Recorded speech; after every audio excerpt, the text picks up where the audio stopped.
badly missed. Maria Hinojosa, CNN, New York. And I'll be back in 1 hour with a special report, How Safe Are Your Skies? I'm Wolf Blitzer in Washington. Lou Dobbs Moneyline begins right now.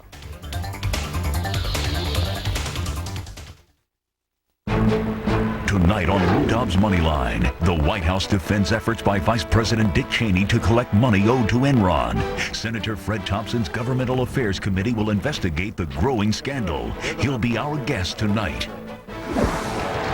The United States has promised to help rebuild Afghanistan. The head of the World Bank, James Wolfenson, will also join us. New signs the economy is coming out of recession. We'll have a report and tell you why stock prices are still falling. And we'll have a special report on how classic cars retain their popularity even during a recession. This is Lou Dobbs Moneyline for Friday, January 18th. Here now, Lou Dobbs. Good evening, everyone. Growing trouble tonight for Enron and its accounting firm Andersen around the country. The state of Connecticut is reviewing now whether to revoke Andersen's license to do business in the state, and the state of Florida may be considering racketeering charges against the accounting firm. Alan Chernoff has the report. The state of Florida is serving Enron and its accountant Andersen with subpoenas as it investigates possible violation of state racketeering laws, which in Florida can include securities fraud. We want to find out what happened, when, who knew, who did what. The state of Florida has lost hundreds of millions of dollars in its pension fund. About $300 million. Also served with a subpoena, money manager Alliance Capital, the firm that bought Enron stock for the state pension fund. Florida is already suing Enron Chief Executive Ken Lay, his board of directors, and Andersen in an effort to recover money. The state of Connecticut is launching its own investigation as it considers suspending or revoking Andersen's license to practice accounting. Any public auditor with a permit from the state of Connecticut, Arthur Andersen has a permit, has a duty to uphold the public trust. As Andersen tries to limit damage to its reputation, the Financial Times reports congressional investigators have learned officials at Andersen headquarters in Chicago discussed destroying Enron-related documents with auditors in Houston. An Andersen spokesman responded, "We're looking into this. If there was anything improper or unethical, we'll take the appropriate action." In Texas, political fallout. Max Izaguirre, the state's top utility regulator and a former Enron executive, resigned after it was revealed his boss at Enron donated money to Governor Rick Perry. I stand by Max Izaguirre. And will continue to, that he was qualified, well vetted by the process. He was an individual that we will sorely miss serving the state of Texas. And at U.S. Bankruptcy Court here in Manhattan, the judge overseeing the Enron case is weighing whether to approve the sale of the company's energy trading operations to UBS. The hearing has been going on for much of the afternoon. 15 minutes ago, there was a recess, and any moment now, they should resume. Creditors have been trying to make sure they'll be receiving future proceeds. Enron's investment bankers and attorneys have told the judge the longer the delay, the less the trading assets will be worth. Lou? You're exactly right. And at this point, why the delay? This was supposed to have been accomplished at the beginning of the week. And it was delayed. The details of it were delayed, and now all the attorneys in the court just want to make their opinions known to the judge. And the judge is willing to listen to these opinions, having at least initially said that the UBS deal would work. Judge Arthur Gonzalez is a patient man. Obviously. With other people's money at work here, or not at work. Thanks very much, Alan Chernoff. Vice President Dick Cheney tried to help Enron collect money. The White House today confirmed that the Vice President asked an Indian government official last year about money owed to Enron from a huge power project in India. The White House, for its part, says it was just a mention and that certainly nothing improper occurred. Kelly Wallace joins us now from the White House with the story. Kelly?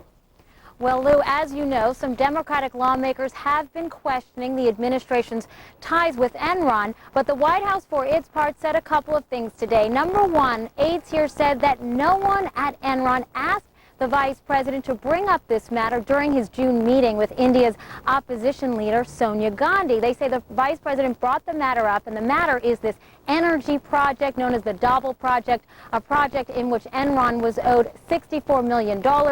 Aides say the vice president brought it up because, number one, that overseas investments by American corporations benefit American workers, but also because taxpayer dollars were at stake, that the taxpayer-financed overseas private investment corporation, also known as OPIC, had more than $300 million invested in this project in the form of risk insurance and financing.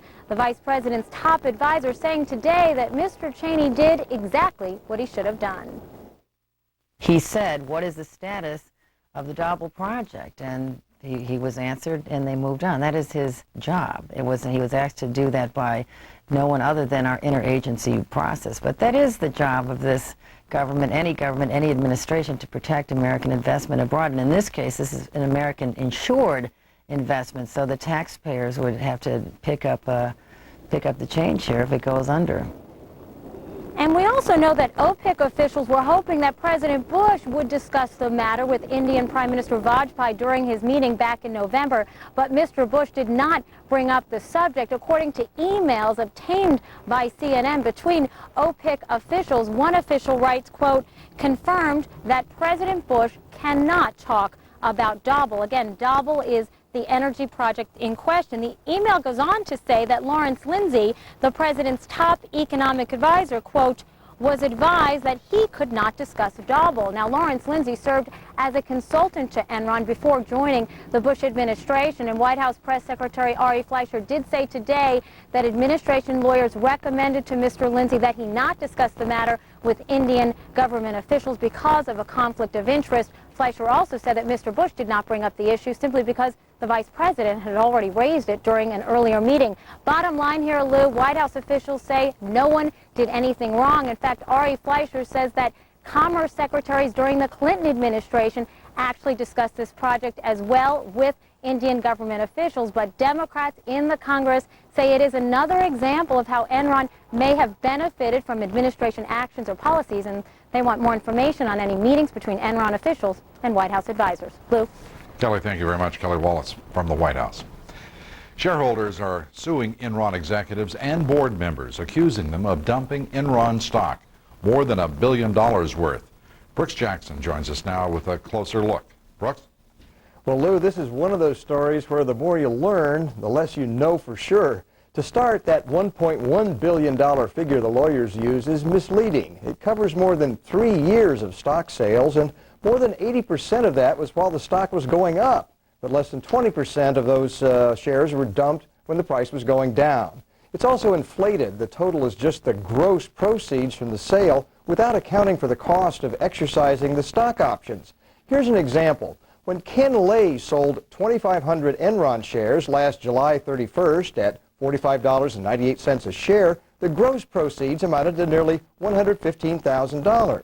But after accounting for what it cost Lay to exercise his option to buy the stock from Enron at $19.06 per share, his net proceeds were just over $67,000.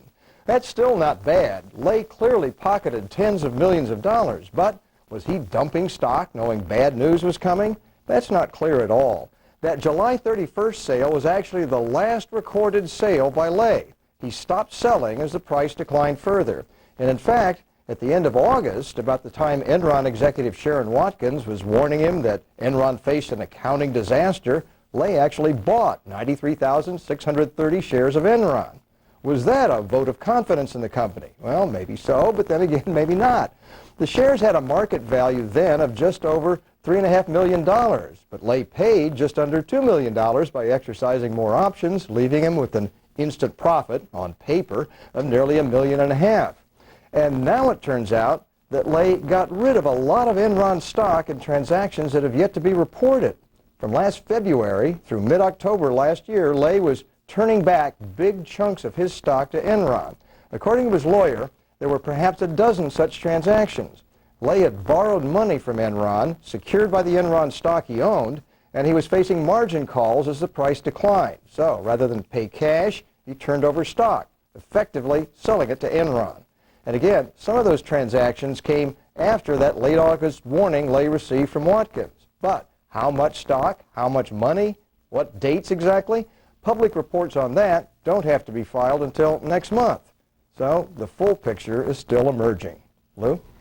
Well, Brooks, thanks for illuminating that part of the picture. And as you suggest, one of the difficulties here is that everybody wants answers. They'd like it to be simple, but it is clearly not simple. Brooks, thank you very much. Brooks Jackson. The Enron scandal has raised sensitivity to record-keeping and related issues on Capitol Hill, to say the least.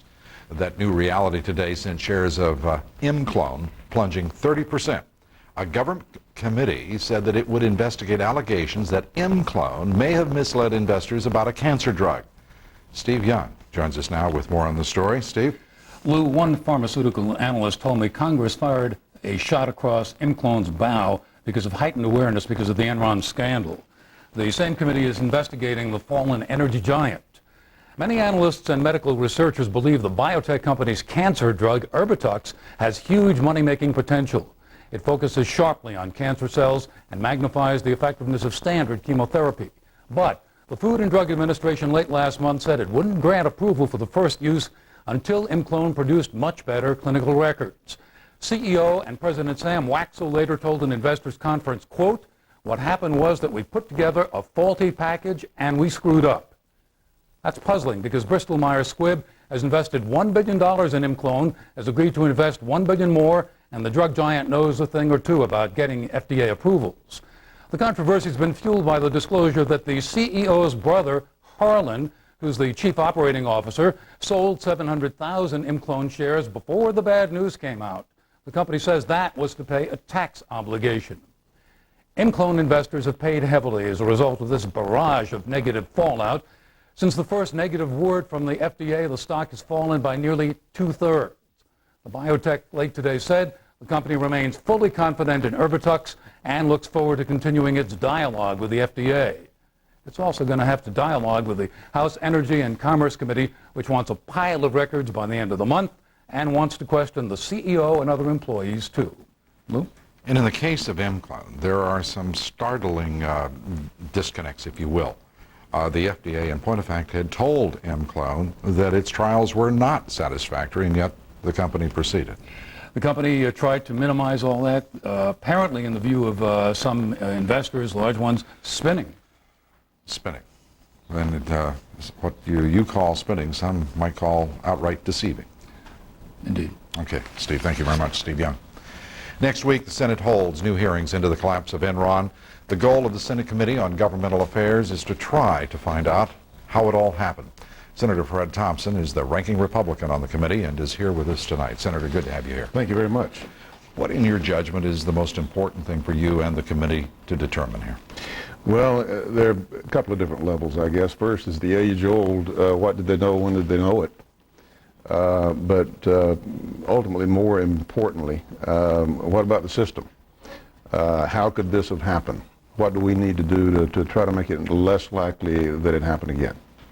You have been in public service for a number of years. We have, over the course of that time, seen a number of problem companies and collapses. This one is unique in the relationship to its accounting firm, Andersen, and the destruction of files. It's also, perhaps not altogether unique, but noteworthy that a lot of documents are flowing out of the, at least one can infer rather clearly that a lot of documents are flowing from the investigators on Capitol Hill. What is your feeling about that? Is it appropriate? Is it simply the way of doing business? You're talking about the leaks that are yes, coming out and the statements. It would be a lot better, obviously, if that didn't happen. I mean, I've been around so long. I was concerned about that on the Watergate Committee back a couple hundred years ago. And things haven't changed any at all. It would be better if someday we had a set of hearings and then reach conclusions instead of the other way around and quit trying to fan the flames. But there's a feeding frenzy going on right now, in large part justified. I mean, this is a heck of a scandal, and you know, some heads ought to roll. But there's time enough to do that. It's not like the train's leaving the station. But there undoubtedly will be some accusations that are being made now against individuals and perhaps companies that will not pan out to be true in the end. In talking with Senator Carl Levin earlier this week, the senator said rather clearly, this should not be a political issue. It should not be a partisan issue. Do you think that that, in fact, will turn out to be the case? Well, everything that happens on Capitol Hill that has to do with politics turns out to be, to some extent, to be a partisan issue, and people will be waiting to take advantage for whatever openings are there. Right now, it's not a partisan issue as such because apparently there was no political wrongdoing. But if there's any, they'll keep trying, and guilt by association type things, and if there's any opening there, you'll see how quickly that will turn. But so far, I must say that everyone's on the same page, and we all feel like we need to get to the bottom of what happened here. It's some real malfeasance and misfeasance that's come about, and in an area of our life that is extremely important to more and more Americans. Critical, absolutely critical. Is it your judgment as you go into these hearings that this is going to be a seminal point, a change in the regulation and the oversight of the accounting profession, a change in the way in which companies in this country report and are allowed to report their earnings, their revenue? Yeah. I think we're seeing the soft underbelly of the system, and it's causing a lot of people a lot of consternation. As you know, we have the most transparent system in the world, right, and but we rely on it heavily, and anything goes against that is very troubling and should be troubling. But a lot of people have been surprised at the reality, and that is nobody's watching the store oftentimes. And we see a situation now where we have a major company that's engaged in activity that's very difficult to understand. You have accounting firms, auditing firms that have tremendous conflicts of interest. Anderson made, $50 million on non-audit related activities. You have tremendous pressures to meet numbers and meet expectations. You put all of that together. SEC, there's 17,000 public companies. SEC can't audit all of those companies. They don't audit companies anyway. It's been a self-regulating kind of thing in the accounting profession. Now we find that the rules themselves, what's accepted practices, are very vague, and we're going to have to do a lot of things differently, I think. And I think we will. Senator, we appreciate your being here. Thank you. Senator Fred Thompson. Well, coming up here next, despite massive bad loan losses to Enron and to Argentina, the nation's largest money center banks are holding up fairly well. The markets are not holding up. We'll have the full report for you on Wall Street next. We'll also tell you how the attack at a bar mitzvah sparked a new round of violence in the Middle East, and dramatic video from the Congo tonight. A river of fire from a volcanic eruption, sending hundreds of thousands of people running in terror. CNN thanks you for making us America's most watched cable news network. This year and every year, you can depend on CNN. Hi, I'm Rick from Empire Glass. Let Empire Glass replace your cracked windshield and will now pay up to $100 of your comprehensive insurance deductible. And will now give you 24 free dinners to Sherry's, the Northwest's #1 family restaurant and bakery, with any windshield replacement. So for the highest in quality windshields, including up to $100 off your comprehensive deductible and 24 free dinners to Sherry's, call Empire Glass today at 251-9881. When you think glass, think Empire. AT&T Broadband. Pay-per-view. Somewhere out there, your team is taking the court, and you can be there coast to coast. Now, Sports in Demand brings your team home. With NBA League Pass on digital cable, you can choose from up to 40 out-of-market games a week. See for yourself from January 14th through the 20th with a free preview of NBA League Pass. Catch great NBA action from around the league absolutely free. Watch the preview. Order the package. NBA League Pass on in-demand pay-per-view. This is CNN. A respected newsman with a different way of looking at the story. Join Aaron Brown for Newsnight every weeknight at 10 Eastern. You can depend on CNN. Enron's meltdown has, of course, decimated its shareholders and employees, but it has also dented, at least, the fortunes of some of the nation's banks. This week, Citigroup, J.P. Morgan Chase wrote down $500 million because of Enron. More losses still to come. But by far the biggest liability for banks, Argentina. Fleet Boston this week said it will delay reporting its quarterly results until it can figure out the effect of Argentina's meltdown. Fleet is only one of many banks in the region, owed about $6 billion and $475 million in outright debt. Kitty Pilgrim takes a look at how these banks are doing. It's not a good time for banks, some with exposure to Enron, others trying to deal with bad debt from Argentina. On top of that, a weak U.S. economy and worries over bad credit. Nevertheless, financials are holding up fairly well. Bank stocks have kept pace with the rest of the market during the rebound since late September.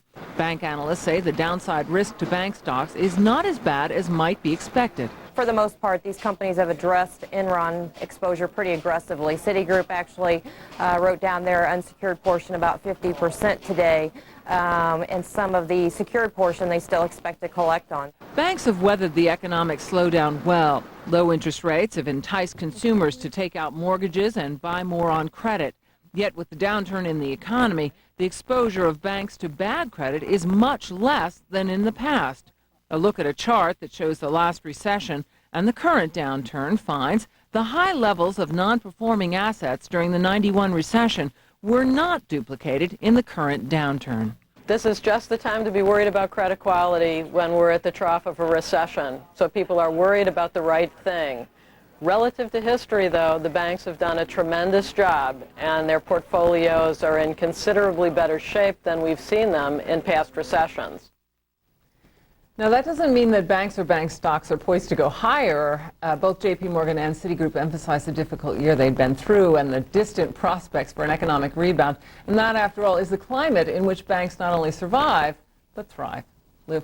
Despite Enron, despite Argentina. It's been a tough week for the It banks. sounds like a great business, though. You can just keep on going. Kitty, thank you.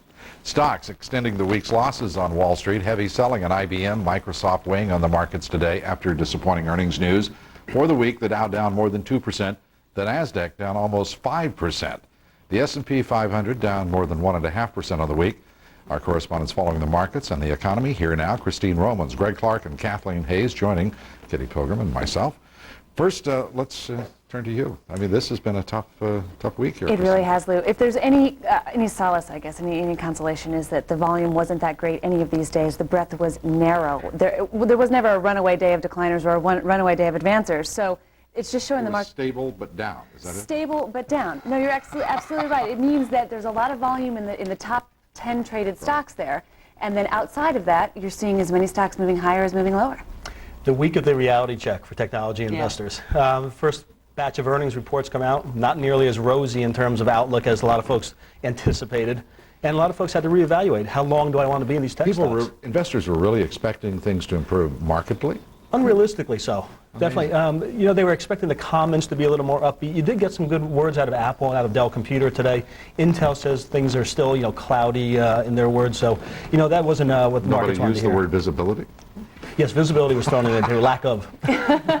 Well, Kathleen, why aren't we seeing better performance in these markets? You have recovery to report, I'm sure, tonight. I think maybe it's like when you've been sick for a while and your temperature comes down, the doctor says, okay, you're not sick now, but you're not feeling better, right? And it's going to take a while to really feel oomph in the economy. I have to tell you, Lou, today we got a mid-month look at consumer sentiment from the University of Michigan, and their graph, their increase was really quite stunning. We had just about a 2-year high, a 12-point move up from the lows we hit after September 11th attacks. And it's interesting because people's view of current conditions weakened a little, but they are much more confident about the future, and that's why you see what looks like maybe it's an uptrend. Another thing, the pace of job losses has slowed. People are still getting laid off. They're still collecting unemployment benefits.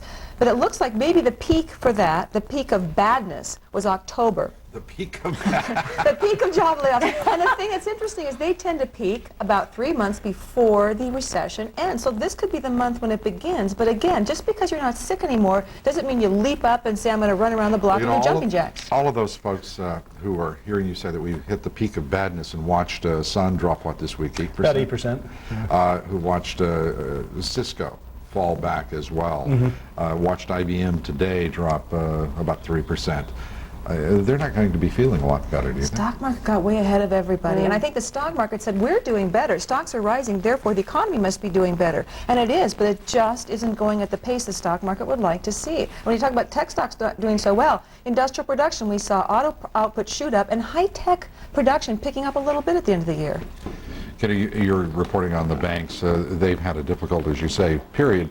The financial sector in the markets, the prospects there in this environment? Well, you know, the old saw that the financials have to lead the market out, but it doesn't look like this time that they will be able to, that the real emphasis for the banks is going to be on growth and profits, and the projections on the economy are not out till further in the year. So the financials may not be the catalyst this time. Jeffrey Immelt on this program doing a brilliant job with GE, reporting great earnings, record earnings continuing, and the stock today down. I would argue that there are only a few stocks moving in this market. IBM was half of the Dow's move today. IBM responsible for half of the Dow's decline. So I think that there's a lot of rumors and earnings-related stuff going on in a lot of different companies. And outside of that, there's still a lot of indecision. And obviously still in this environment, investors be very cautious. Mm-hmm. Do you agree? I completely agree. Of course, you've Right. got stocks whipsawing. So we have a unanimous view, and here we go. As always, thank you very much, everybody. Coming up here next, hundreds of thousands of residents fleeing from an erupting volcano in the eastern Congo. We'll have that story for you. Israel launches retaliatory strikes, destroying the Palestinian security headquarters. We'll have that report. Also, the president of Pakistan says Osama bin Laden may be dead. An exclusive interview with him. Tom Mintier, our correspondent, with that next here on Moneyline. I chose Fidelity's Power Street because they have some of the hottest technology. I can't believe he said that. He chose it because it's from Fidelity Investments. I like the excitement of online trading. He likes the security of knowing someone's behind him. If I'm going to build a portfolio, I need a stock screener, complete view, and map of the market. If he's going to build a portfolio, he's going to do it with the people who built one or two themselves. To invest, call, click, or visit Fidelity. I love you too. New America Online version 7.0 is here. There's never been a better time to join. What are you waiting for? Call 1-877-265-0100 now for AOL's best offer ever. 7.0 is filled with a whole bunch of new stuff. No one has what AOL has. Call now and do things with new AOL 7.0 you could never do before. There's even more local information. News, weather, sports. Radio without any static right on my computer. 7.0 makes shopping easier. AOL is super fast. Call now and see how new AOL version 7.0 can keep you in touch with friends and family. I can be talking to a few people at the same time. All of a sudden, bing, you got your instant messages. You've got mail. It's fun getting email. You've got mail. Hers should say you've got lots of mail. Call now and see how easy it is to get started. Sign up over the phone and be online in minutes. 7.0 makes it even easier. Call 1-877-265-0100 now to join AOL and get a risk-free special offer for new members. It's our best offer ever. AOL is wonderful. America Online, so easy to use, no wonder it's #1. Your wait at the airport just got a lot longer, and tonight we'll show you if all the trouble is worth it. How safe are your skies? Watch a special Wolf Blitzer Reports, followed by Crossfire, beginning at 7 Eastern on CNN. The newsmakers are talking to Larry King on Larry King Live. Every weeknight at 9 Eastern. You can depend on CNN. In the Middle East tonight, more violence. Israel retaliating for a deadly attack yesterday. Israeli F-16s fired missiles into the compound of the Palestinian governor, killed one policeman and injured more than 50 people in that attack. The missiles destroyed the Palestinian Security Force headquarters in the compound. Yesterday, a lone gunman entered a ballroom at a bar mitzvah in Hadera, Israel, killing 6 people. 20 others were injured. The gunman shot dead. A militant Palestinian group has claimed responsibility. Richard Reed, the man accused of trying to ignite explosives hidden in his sneakers, pleaded not guilty in federal court today. Reed answered not guilty to 8 charges, and his attorney asked the court to enter a plea for him on the 9th. After she raised questions about it, the judge set a court date of March 4th for a status conference. Reed was subdued by passengers when he tried to allegedly light explosives on board an American Airlines flight from Paris to Miami. New, tougher airline security measures became law today. The new procedures include checking all baggage for explosives and dangerous weapons, either through machine scans, hand checks, bomb-sniffing dogs, or matching each piece of checked luggage with a passenger. The government says there were few problems or delays as travelers packed light in preparation for these new, tougher security standards. Pakistan's president tells CNN he believes Osama bin Laden is most likely dead. Tom Mintier, earlier today in an exclusive interview, talked with Pakistani President Pervez Musharraf. Tom joins me now from Islamabad with more on the story. Tom? Lou, the interview lasted more than a half hour, and it covered just about everything from his speech last Saturday night to his relations with the United States and U.S. President George W. Bush. But probably the most amazing part of the interview was when I asked him about Osama bin Laden. We were talking about people making it across into Pakistan from Afghanistan. There were 7 arrests. There have been several hundred arrests over the last few weeks, but 7 arrests just yesterday. And I asked him if it was possible that Osama bin Laden and Mullah Omar might be able to make their way across the border as these others did, men dressed as women. And he gave me a very surprising answer. I give the highest priority now, to be frank, that he's dead. For the reason that he is a patient, he is a kidney patient, and I know that he had, we know that he had donated 2 dialysis machines into Afghanistan.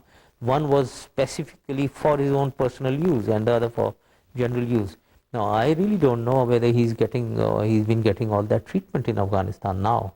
So, and the photographs that lately have been shown on the television show him extremely weak, and so I personally feel I would give the first priority that he is dead. President Musharraf is probably one of the few people on earth who would have a real good idea what Osama bin Laden might be facing right now. He has the intelligence service here in Pakistan, but administration sources say they have no evidence themselves that Osama bin Laden is dead. So they're left wondering, maybe, and might find out on the phone today, if the White House indeed calls the Pakistani president, why he believes, indeed, that Osama bin Laden is dead. Lou? And Tom, I believe, as you know, General Tommy Franks today said that he had no evidence that would support President Musharraf's view on this, on the likely death of Osama bin Laden.